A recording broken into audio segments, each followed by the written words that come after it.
ಮಕರ ರಾಶಿಯವರೇ, 2025ನೇ ವರ್ಷವು ತನ್ನ ಅಂತಿಮ ಹಂತವನ್ನು ಪ್ರವೇಶಿಸಿದೆ ಮತ್ತು ಡಿಸೆಂಬರ್ನ ಈ ಕೊನೆಯ 15 ದಿನಗಳು ಮಕರ ರಾಶಿಯವರಿಗೆ ಆತ್ಮಾವಲೋಕನ, ನಿರ್ಧಾರ ಮತ್ತು ಸಮತೋಲನದ ಒಂದು ಕಠಿಣ ಪರೀಕ್ಷೆಯನ್ನು ಹೊತ್ತು ತಂದಿವೆ. ಈ ಅವಧಿಯಲ್ಲಿ ಗ್ರಹಗಳ ಚಲನೆಯು ನಿಮ್ಮ ಕರ್ಮಗಳ ಮೇಲೆ ಮಾತ್ರವಲ್ಲದೆ ನಿಮ್ಮ ಆಲೋಚನೆಗಳು, ಸಂಬಂಧಗಳು ಮತ್ತು ಭವಿಷ್ಯದ ದಿಕ್ಕನ್ನು ಕೂಡ ಸೂಕ್ಷ್ಮವಾಗಿ ರೂಪಿಸುತ್ತದೆ. ಈ ಸಮಯವು ಅವಕಾಶಗಳನ್ನು ತರುತ್ತದೆಯೇ ಅಥವಾ ತಾಳ್ಮೆಯನ್ನು ಬಯಸುತ್ತದೆಯೇ? ಸಂಬಂಧಗಳು ಗಟ್ಟಿಯಾಗುತ್ತವೆಯೇ ಅಥವಾ ಜೀವನವು ನಿಮ್ಮಿಂದ ಯಾವುದಾದರೂ ಕಟುವಾದ ಸತ್ಯವನ್ನು ಒಪ್ಪಿಕೊಳ್ಳುವಂತೆ ಮಾಡುತ್ತದೆಯೇ?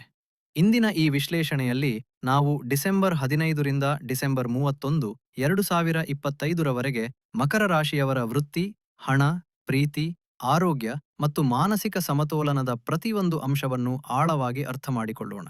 ಇದರಿಂದ ನೀವು ಸಮಯದೊಂದಿಗೆ ಅಲ್ಲ, ಸಮಯಕ್ಕಿಂತ ಮುಂದೆ ಸಾಗಬಹುದು. ಶನಿದೇವರು ನಿಮ್ಮ ಲಗ್ನಾಧಿಪತಿ ಈಗ 3ನೇ ಮನೆಯಲ್ಲಿ ನೇರ ನಡೆಯಲ್ಲಿ ಕುಳಿತಿದ್ದಾರೆ. ಇದರರ್ಥ ಸಾಡೆ ಸಾತಿಯ ಅತ್ಯಂತ ಕೆಟ್ಟ ಹಂತ ಕಳೆದು ಹೋಗಿದೆ. ನಿಮ್ಮ ಆತ್ಮವಿಶ್ವಾಸ ಮರಳುತ್ತಿದೆ. ನೀವು ಕಠಿಣ ಪರಿಶ್ರಮಕ್ಕೆ ಸಿದ್ಧರಿದ್ದೀರಿ. ಅದೇ ಸಮಯದಲ್ಲಿ ರಾಹು ನಿಮ್ಮ 2ನೇ ಮನೆಯಾದ ಕುಂಭರಾಶಿಯಲ್ಲಿದ್ದಾರೆ. ಇದು ಬಹಳ ಮುಖ್ಯವಾಗಿದೆ, ಯಾಕೆಂದರೆ ಇದು ನಿಮ್ಮ ಮಾತು ಮತ್ತು ನಿಮ್ಮ ಬ್ಯಾಂಕ್ ಬ್ಯಾಲೆನ್ಸ್ ಮೇಲೆ ನೇರವಾಗಿ ಪರಿಣಾಮ ಬೀರುತ್ತಿದೆ. ಇದಲ್ಲದೆ ಡಿಸೆಂಬರ್ 5ರಂದು ಗುರು ವಕ್ರಿಯಾಗಿ ನಿಮ್ಮ 6ನೇ ಮನೆಗೆ ಬಂದಿದ್ದಾರೆ. 6ನೇ ಮನೆ ಅಂದರೆ ರೋಗ, ಋಣ ಮತ್ತು ಶತ್ರುಗಳ ಸ್ಥಾನ. ಇಲ್ಲಿ ಗುರು ವಕ್ರಿಯಾಗಿರುವುದು ನಿಮಗೆ ಮಾರುವೇಷದಲ್ಲಿರುವ ಆಶೀರ್ವಾದ ಇದ್ದಂತೆ. ಆದರೆ ನಿಜವಾದ ಆಟ ಎಲ್ಲಿ ನಡೆಯುತ್ತಿದೆ? ನಿಜವಾದ ಆಟ ನಡೆಯುತ್ತಿರುವುದು ನಿಮ್ಮ 12ನೇ ಮನೆಯಾದ ಧನುರಾಶಿಯಲ್ಲಿ. ಮಂಗಳ ಗ್ರಹವು ಡಿಸೆಂಬರ್ 7ರಿಂದಲೇ ನಿಮ್ಮ 12ನೇ ಮನೆಯಲ್ಲಿ ಬಂದು ಕುಳಿತಿದೆ. ಡಿಸೆಂಬರ್ 15, 16ರಂದು ಸೂರ್ಯ ಕೂಡ ಇದೇ 12ನೇ ಮನೆಗೆ ಪ್ರವೇಶಿಸುತ್ತಾರೆ. ಡಿಸೆಂಬರ್ 15ರಂದು ಶುಕ್ರ ಕೂಡ 11ನೇ ಮನೆಯಿಂದ ಹೊರಬಂದು 12ನೇ ಮನೆಗೆ ಬರುತ್ತಾರೆ. ಮತ್ತು ಅಂತಿಮವಾಗಿ ಡಿಸೆಂಬರ್ 29ರಂದು ಬುಧ ಕೂಡ ಇಲ್ಲಿ ಸೇರಿಕೊಳ್ಳುತ್ತಾರೆ. ಇದರ ಅರ್ಥವನ್ನು ಅರ್ಥಮಾಡಿಕೊಳ್ಳಿ. ಜ್ಯೋತಿಷ್ಯದಲ್ಲಿ 4-5 ಗ್ರಹಗಳು ಒಂದೇ ಮನೆಯಲ್ಲಿ ಸೇರಿದಾಗ ಆ ಮನೆಯ ಫಲಗಡಗಳು ಸ್ಫೋಟಗೊಳ್ಳುತ್ತವೆ. 12 ಮನೆ ಯಾವುದರದು? ಖರ್ಚು, ವಿದೇಶ, ಆಸ್ಪತ್ರೆ ಮತ್ತು ಶಯನ ಸುಖ ಅಂದರೆ ನಿದ್ರೆ ಮತ್ತು ಕಾಮದ ಸ್ಥಾನ. ಆದ್ದರಿಂದ ಡಿಸೆಂಬರ್ 15ರಿಂದ ಡಿಸೆಂಬರ್ 31ರವರೆಗಿನ ಥೀಮ್ ಏನಂದ್ರೆ ಗೆಲುವಿನ ತಯಾರಿ, ಆದರೆ ಖರ್ಚಿನಲ್ಲಿ ಎಚ್ಚರಿಕೆ. ನೀವು ಹಣವನ್ನು ಗಳಿಸಬೇಕು, ಆದರೆ ಅದನ್ನು ರಾಹು ಮತ್ತು 12ನೇ ಮನೆಯ ಪ್ರಭಾವದಿಂದ ಉಳಿಸಿಕೊಳ್ಳಬೇಕಿದೆ. ಎಲ್ಲಕ್ಕಿಂತ ಮೊದಲು ನಾವೆಲ್ಲರಿಗೂ ಅತ್ಯಗತ್ಯವಾಗಿರುವ ವಿಷಯದ ಬಗ್ಗೆ ಮಾತನಾಡೋಣ. ಅದೇ ಹಣ.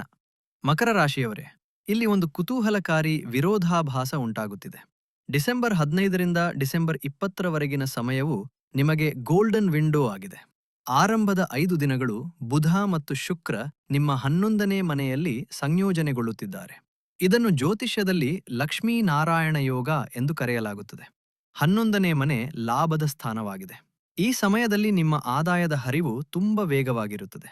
ನೀವು ಟ್ರೇಡಿಂಗ್, ಮಾರ್ಕೆಟಿಂಗ್ ಅಥವಾ ಯಾವುದೇ ರೀತಿಯ ಕಮಿಷನ್ ಆಧಾರಿತ ಕೆಲಸದಲ್ಲಿದ್ದರೆ 20ನೇ ತಾರೀಖಿನವರೆಗಿನ ಸಮಯವನ್ನು ಗುರುತು ಮಾಡಿಕೊಳ್ಳಿ.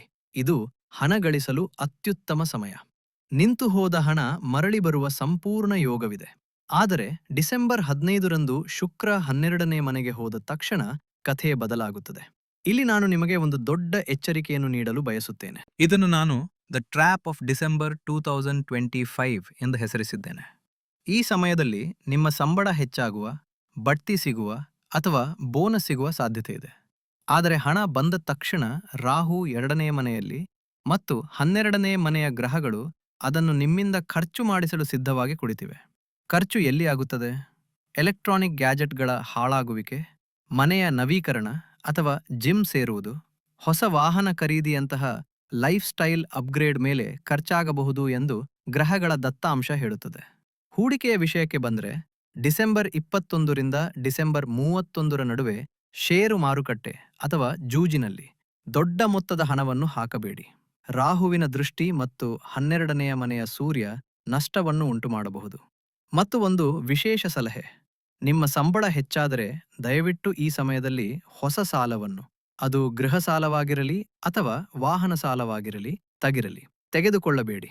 ಇದು ಹೊಣೆಗಾರಿಕೆಗಳನ್ನು ಹೆಚ್ಚಿಸುವ ಸಮಯವಲ್ಲ, ಮಾನಸಿಕ ಶಾಂತಿಯನ್ನು ಕಾಪಾಡಿಕೊಳ್ಳುವ ಸಮಯ. ಈಗ ನಿಮ್ಮ ಕರ್ಮಕ್ಷೇತ್ರ ಅಥವಾ ವೃತ್ತಿ ಜೀವನದತ್ತ, ಕರಿಯರ್ ಸಾಗೋಣ. ಇಲ್ಲಿ ಸೂರ್ಯ ಮತ್ತು ಮಂಗಳ 12th ಮನೆಯಲ್ಲಿರುವುದು ಬಹಳ ವಿಶೇಷವಾದ ಸಂಕೇತವನ್ನು ನೀಡುತ್ತಿದೆ. ಮೊದಲನೆಯದಾಗಿ ವಿದೇಶ ಯೋಗದ ಬಗ್ಗೆ ಮಾತನಾಡೋಣ. ನೀವು ಐಟಿ ಕ್ಷೇತ್ರದಲ್ಲಿದ್ದರೆ, ಸಾಫ್ಟ್ವೇರ್ ಇಂಜಿನಿಯರ್ ಆಗಿದ್ದರೆ ಅಥವಾ ವಿದೇಶಿ ಕ್ಲೈಂಟ್ಗಳಿರುವ ಎಂಎನ್ಸಿಯಲ್ಲಿ ಕೆಲಸ ಮಾಡುತ್ತಿದ್ದರೆ ಸ್ನೇಹಿತರೆ, ಇದು ನಿಮಗೆ ಜಾಕ್ಪಾಟ್ ಸಮಯ. ಸರ್ಕಾರ ಮತ್ತು ಅಧಿಕಾರವನ್ನು ಪ್ರತಿನಿಧಿಸುವ ಸೂರ್ಯ ಮತ್ತು ಶಕ್ತಿಯನ್ನು ಪ್ರತಿನಿಧಿಸುವ ಮಂಗಳ ಇಬ್ಬರೂ 12ನೇ ಮನೆಯಲ್ಲಿದ್ದಾರೆ. ನಿಮ್ಮ ವೀಸಾ ಸಿಲುಕಿಕೊಂಡಿದ್ದರೆ ಈಗ ಅದು ಕ್ಲಿಯರ್ ಆಗುತ್ತದೆ. ವಿದೇಶಕ್ಕೆ ಹೋಗಲು ಫೈಲ್ ಹಾಕಬೇಕೇ? ಡಿಸೆಂಬರ್ 16ರ ನಂತರ ಹಾಕಿ. ಆಮದು ರಫ್ತು ವ್ಯವಹಾರದಲ್ಲಿ ಹಠಾತ್ ಏರಿಕೆ ಕಂಡುಬರುತ್ತದೆ. ಆದರೆ ಸಾಮಾನ್ಯ ದೇಶೀಯ ಕಂಪನಿಗಳಲ್ಲಿ ಕೆಲಸ ಮಾಡುವವರಿಗೆ ಒಂದು ಸಣ್ಣ ಎಚ್ಚರಿಕೆ ಇದೆ. 12ನೇ ಮನೆ ಗುಪ್ತ ಶತ್ರುಗಳ ಸ್ಥಾನವೂ ಹೌದು.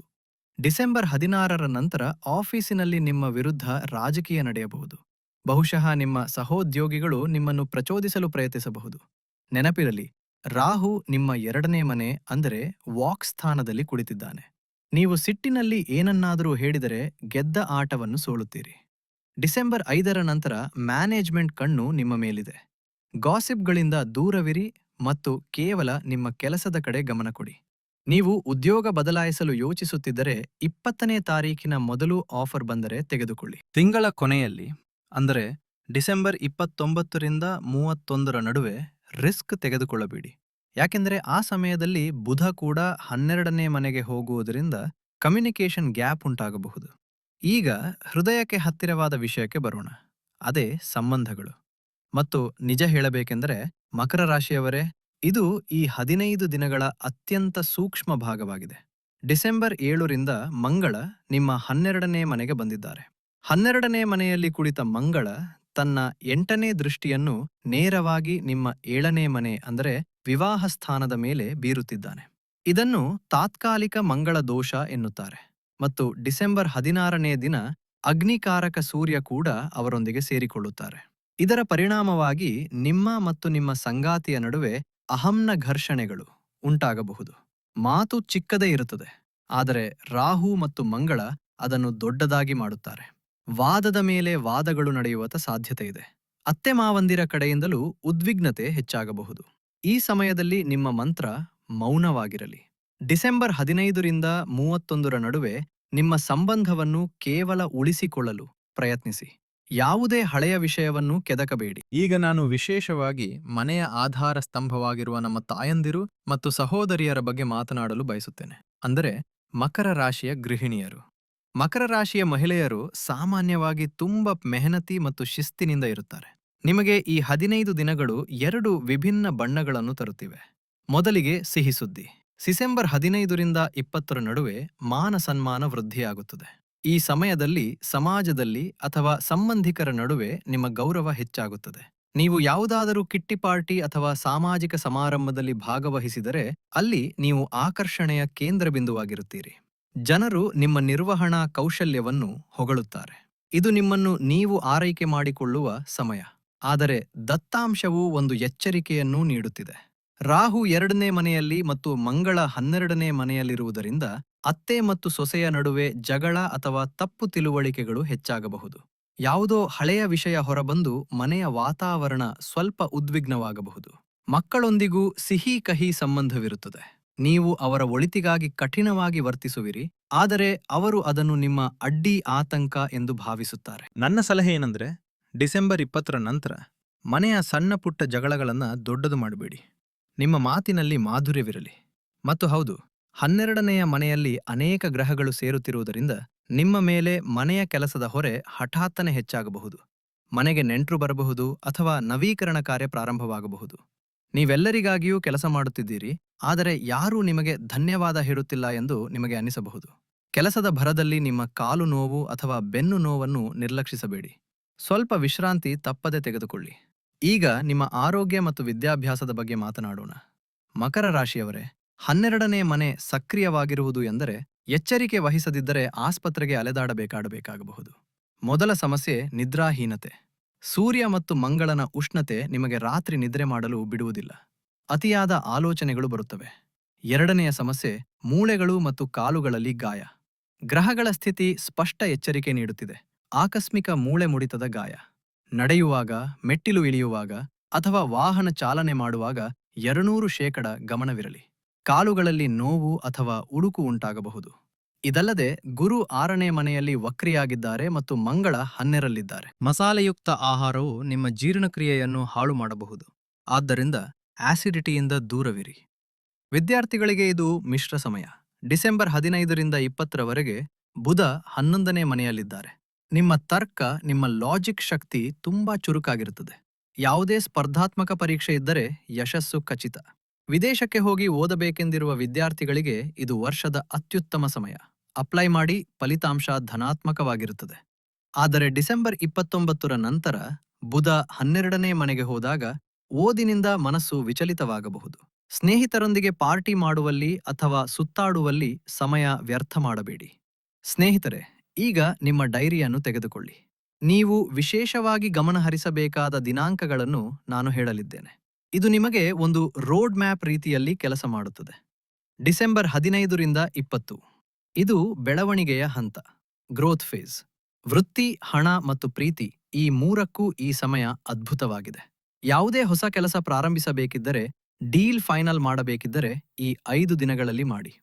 ಡಿಸೆಂಬರ್ 20 ಮತ್ತು 21 ರೆಡ್ ಅಲರ್ಟ್. ಈ 2 ದಿನಗಳನ್ನು ಮಾರ್ಕ್ ಮಾಡಿಕೊಳ್ಳಿ. ನಮ್ಮ ಡೇಟಾ ಪ್ರಕಾರ ಇವು ಆರ್ಥಿಕ ಅಪಾಯದ ದಿನಗಳು. ಈ ದಿನಗಳಲ್ಲಿ ಯಾರಿಗೂ ಸಾಲ ಕೊಡಬೇಡಿ, ಎಲ್ಲಿಯೂ ಹೂಡಿಕೆ ಮಾಡಬೇಡಿ. ಮೋಸ ಹೋಗುವ ಅಥವಾ ನಷ್ಟವಾಗುವ ಪ್ರಬಲ ಯೋಗವಿದೆ. ಡಿಸೆಂಬರ್ 22ರಿಂದ 28 ಪರಿಹಾರದ ಹಂತ. ಈ 6 ದಿನಗಳು ಬಹಳ ನಿರಾಳವಾಗಿರುತ್ತವೆ. ಸ್ನೇಹಿತರ ಸಾಥ್ ಸಿಗುತ್ತದೆ, ಒಡ ಹುಟ್ಟಿದವರ ಸಹಕಾರ ಸಿಗುತ್ತದೆ. ನೀವು ಎಲ್ಲಿಗಾದರೂ ಪ್ರವಾಸ ಹೋಗಬೇಕಿದ್ದರೆ ಇದು ಒಳ್ಳೆಯ ಸಮಯ. ಡಿಸೆಂಬರ್ 29 ಮತ್ತು 30ರಂದು ಸ್ವಲ್ಪ ಮಾನಸಿಕ ಒತ್ತಡ ಇರಬಹುದು.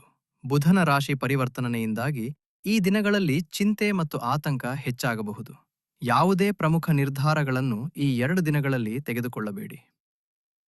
ಡಿಸೆಂಬರ್ 31 ವರ್ಷದ ಕೊನೆಯ ದಿನ ಸಾಮಾನ್ಯವಾಗಿರುತ್ತದೆ. ಪಾರ್ಟಿ ಮಾಡುವಾಗ ನಿಮ್ಮ ಆರೋಗ್ಯ ಮತ್ತು ಮಾತಿನ ಬಗ್ಗೆ ಎಚ್ಚರವಿರಲಿ. ಸಮಸ್ಯೆಗಳಿದ್ದರೆ ಪರಿಹಾರಗಳು ನಮ್ಮ ವೈದಿಕ ಜ್ಯೋತಿಷ್ಯದಲ್ಲಿ ಇವೆ. ಮಕರ ರಾಶಿಯವರೇ, ಈ 15 ದಿನಗಳನ್ನು ಶುಭವಾಗಿಸಲು ನೀವು ಈ ನಿಖರವಾದ ಪರಿಹಾರಗಳನ್ನು ತಪ್ಪದೆ ಮಾಡಬೇಕು. 12ನೆಯ ಮನೆಯಲ್ಲಿ ಅಗ್ನಿತತ್ವ ಬಹಳ ಹೆಚ್ಚಾಗಿರುವುದರಿಂದ ಅದು ನಿಮಗೆ ಕೋಪ ಮತ್ತು ಗಾಯವನ್ನು ನೀಡಬಹುದು. ಇದನ್ನು ಶಾಂತಗೊಳಿಸುವ ಏಕೈಕ ಮಾರ್ಗವೆಂದರೆ ಹನುಮಂತ. ಪ್ರತಿ ಮಂಗಳವಾರ ಮತ್ತು ಶನಿವಾರ ಹನುಮಾನ್ ದೇವಾಲಯಕ್ಕೆ ಹೋಗಿ ಹನುಮಂತನಿಗೆ ಮಲ್ಲಿಗೆ ಎಣ್ಣೆಯ ದೀಪವನ್ನು ಹಚ್ಚಿ ಮತ್ತು ಕಡಲೆ ಹಿಟ್ಟಿನ ಲಾಡು ನೈವೇದ್ಯ ಮಾಡಿ. ಸಾಧ್ಯವಾದರೆ ಅವರಿಗೆ ಒಂದು ಜನಿವಾರವನ್ನ ಅರ್ಪಿಸಿ. ಈ ಪರಿಹಾರವು ನಿಮ್ಮನ್ನು ಅಪಘಾತಗಳು ಮತ್ತು ಕೋರ್ಟ್ ಕಚೇರಿ ವಿಷಯಗಳಿಂದ ರಕ್ಷಿಸುತ್ತದೆ. ನಿಮಗೆ 15ನೇ ತಾರೀಕಿನ ನಂತರ ಮಾನಸಿಕ ಒತ್ತಡ ಅಥವಾ ಆತಂಕ ಎನಿಸಿದರೆ ಭಗವಾನ್ ಶಿವನಿಗೆ ಪಂಚಾಮೃತದಿಂದ ಹಾಲು, ಮೊಸರು, ತುಪ್ಪ, ಜೇನುತುಪ್ಪ, ಸಕ್ಕರೆ ಅಭಿಷೇಕ ಮಾಡಿ. ಓಂ ನಮಃ ಶಿವಾಯ ಅಥವಾ ರುದ್ರ ಮಹಾಮೃತ್ಯುಂಜಯ ಮಂತ್ರವನ್ನು 108 ಬಾರಿ ಜಪಿಸಿ. ಇದು ನಿಮಗೆ ಮಾನಸಿಕ ಶಾಂತಿ ನೀಡುತ್ತದೆ. ಇದಲ್ಲದೆ 12ನೇ ಮನೆ ವ್ಯಯ ಅಥವಾ ಖರ್ಚಿನ ಸ್ಥಾನವಾಗಿದೆ. ನೀವು ಸ್ವ ಇಚ್ಛೆಯಿಂದ ಶುಭ ಖರ್ಚು, ದಾನ ಮಾಡದಿದ್ದರೆ ಗ್ರಹಗಳು ನಿಮ್ಮಿಂದ ಅಶುಭ ಖರ್ಚು ಅಂದರೆ ಔಷಧಿ ಅಥವಾ ನಷ್ಟದ ಮೂಲಕ ಖರ್ಚು ಮಾಡಿಸುತ್ತವೆ. ಗುರು 6ನೇ ಮನೆಯಲ್ಲಿರುವುದರಿಂದ ಗುರುವಾರ ಹಳದಿ ವಸ್ತುಗಳನ್ನು, ಉದಾಹರಣೆಗೆ ಬಾಳೆಹಣ್ಣು, ಕಡಲೆಬೇಳೆ ಅಥವಾ ಹಳದಿ ವಸ್ತ್ರ ಯಾರಾದರೂ ಅಗತ್ಯವಿರುವವರಿಗೆ ದಾನ ಮಾಡಿ. ಒಳ್ಳೆಯ ಅದೃಷ್ಟ ಮತ್ತು ಹಣಕ್ಕಾಗಿ ನೀವು ವಜ್ರ ಅಥವಾ ಓಪಲ್ ಶುಕ್ರನಿಗಾಗಿ ಮತ್ತು ನೀಲಂ ಶನಿಗಾಗಿ ಧರಿಸಬಹುದು. ಆದರೆ ಯಾವುದಾದರೂ ಒಳ್ಳೆಯ ಜ್ಯೋತಿಷಿಗೆ ನಿಮ್ಮ ಜಾತಕವನ್ನು ತೋರಿಸಿಯೇ ಧರಿಸಿ. ಸ್ನೇಹಿತರೆ, ಇದಾಗಿತ್ತು ಮಕರ ರಾಶಿಯ ಡಿಸೆಂಬರ್ 15ರಿಂದ ಡಿಸೆಂಬರ್ 31ರವರೆಗಿನ ವಿಸ್ತೃತ ರಾಶಿಫಲ. ನೋಡಿ, ಭಯಪಡುವ ಯಾವುದೇ ವಿಷಯವಿಲ್ಲ. 12ನೆಯ ಮನೆಯಲ್ಲಿ ಗ್ರಹಗಳ ಗುಂಪು ಸೇರಿರುವುದು ಕೇವಲ ನೀವು ಈಗ ಲೋಕಲ್ನಿಂದ ಗ್ಲೋಬಲ್ ಆಗಬೇಕೆಂದು ಹೇಳುತ್ತಿದೆ. ಇದು ನಿಮ್ಮನ್ನು ನಿಮ್ಮ ಕಂಫರ್ಟ್ ಝೋನ್ನಿಂದ ಹೊರತರುತ್ತಿದೆ. ಹೌದು, ಖರ್ಚುಗಳಿರುತ್ತವೆ, ಆದರೆ ಆ ಖರ್ಚುಗಳು ಸರಿಯಾದ ದಿಕ್ಕಿನಲ್ಲಿದ್ದರೆ, ಉದಾಹರಣೆಗೆ ಹೊಸ ಕೌಶಲ್ಯ ಕಲಿಯಲು ಅಥವಾ ವಿದೇಶಕ್ಕೆ ಹೋಗಲು, ಅದು ಹೂಡಿಕೆಯಾಗುತ್ತದೆ. ಕೇವಲ ನಿಮ್ಮ ಕೋಪದ ಮೇಲೆ ಹಿಡಿತವಿರಲಿ ಮತ್ತು ಹಣದ ನಿರ್ವಹಣೆ ಸರಿಯಾಗಿರಲಿ. 2026ನೇ ವರ್ಷ ನಿಮಗಾಗಿ ಕಾಯುತ್ತಿದೆ ಮತ್ತು ಈ ಕೊನೆಯ 15 ದಿನಗಳು ಅದಕ್ಕಾಗಿಯೇ ನಡೆಯುತ್ತಿರುವ ತಯಾರಿ. ನಿಮಗೆ ಈ ವಿಡಿಯೋ ಇಷ್ಟವಾಗಿದ್ದರೆ, ನಮ್ಮ ಪರಿಶ್ರಮ ಮತ್ತು ಈ ಸೂಕ್ಷ್ಮ ವಿಶ್ಲೇಷಣೆ ಇಷ್ಟವಾಗಿದ್ದರೆ ದಯವಿಟ್ಟು ವಿಡಿಯೋವನ್ನು ಲೈಕ್ ಮಾಡಿ.